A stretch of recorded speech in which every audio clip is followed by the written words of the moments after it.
You post every week, maybe more, but can your audience tell you what's coming next? If they can't, they're not tuned in, they're just scrolling by. What people wait for is what they can count on. Welcome to the Growth Series. Today, Framework 2 of 4, the recurring series. I'm Will Dudley, multimedia pro, ESPN alum, and creator of Winbook. Get ready to grow on this episode of Sportive Content.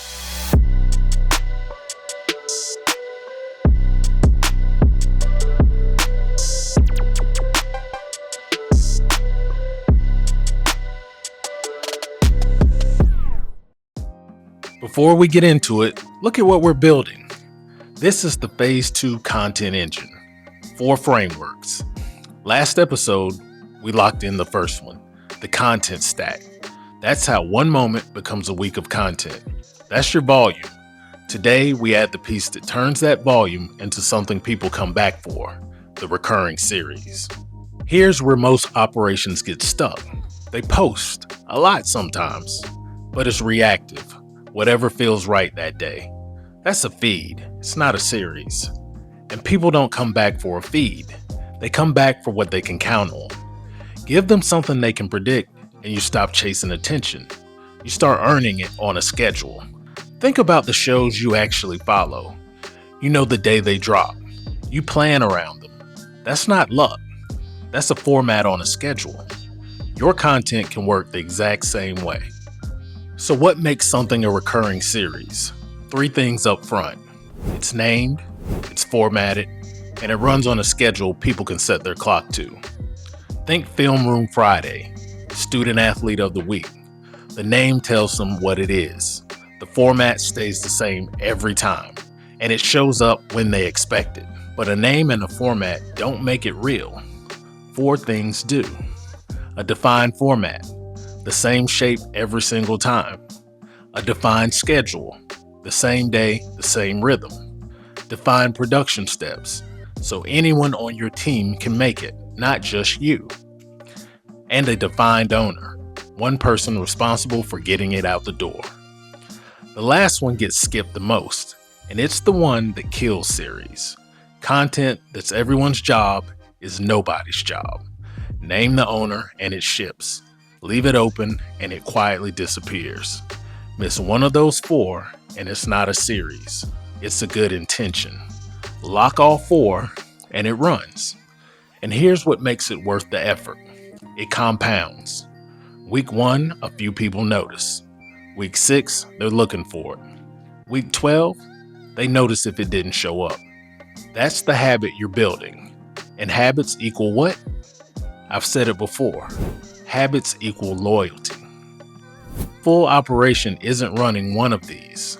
It's running 5 or 6 at once.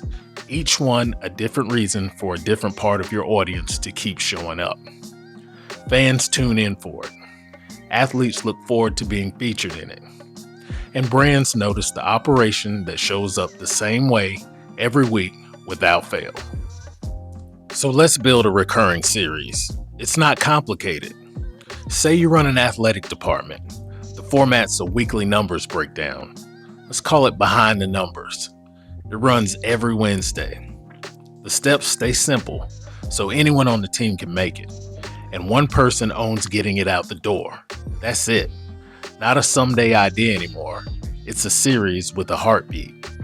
Same move for an agency. A monthly deal recap. We'll call this one the Deal Digest. Same 4 decisions. What it is, when it runs, how it's made, who owns it. Now it's a series working for you, not just you chasing content every week. Now, one warning. Don't launch all 6 at once. That's how teams burn out by week 3. Stay with 1 or 2. Get them consistent. They go out every week without you even thinking about it. Then add the next. A couple of series that run for months beat 6 that quit after 2 weeks. And here's the part many people get backwards. They think more is better. Not in this case.